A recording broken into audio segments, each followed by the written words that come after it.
It's got multiple functions. You can make burrito wraps, thin crust pizza. It's all the same concept. Crepes.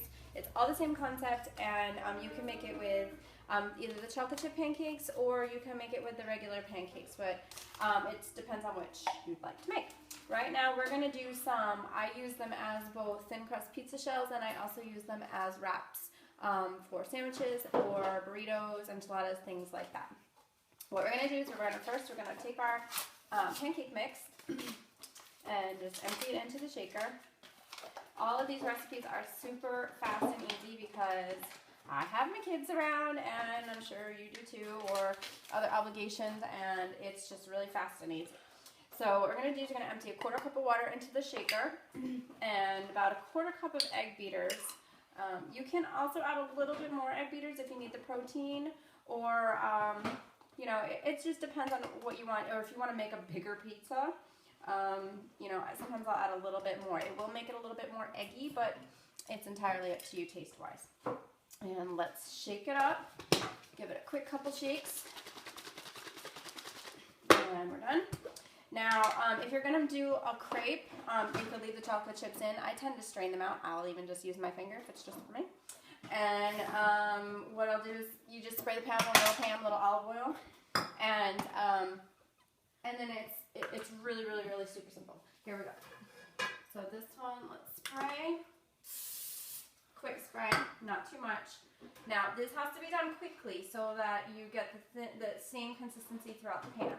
I pour it in a circle, about 1/3 of the mixture, and then you're gonna circle it all the way around like you would a crepe or an omelet even. It's like the same concept. Make sure you get all those open spots. If you don't have enough mix in there like I just did, see, you'll get those little spots, but it's really not gonna matter too much.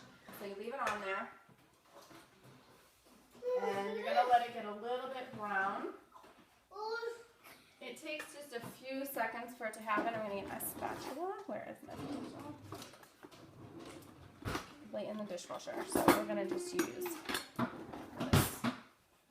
And then as you'll notice as it starts to cook that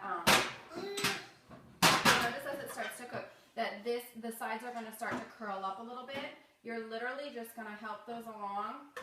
And then grab them with your finger and flip it over. Then just kind of straighten it out a little bit here.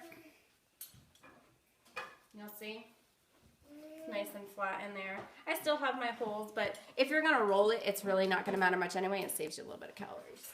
So then we just let that sit in there for a couple seconds. And then what I do is when I want them to cool, give it a couple more seconds. I brown it on both sides. I would brown it a little bit more if you're going to do a pizza crust because it gives it a little extra crispy texture. Now, as you're getting done, then you just pull it out and lay it out, just like that. And then I tend to fold them in quarters and then bag them and pull them out as needed. It's 1/3, depending on, you can do half and make a bigger pizza, or I do them in thirds, and they're about this size. This is the size pan that I'm using.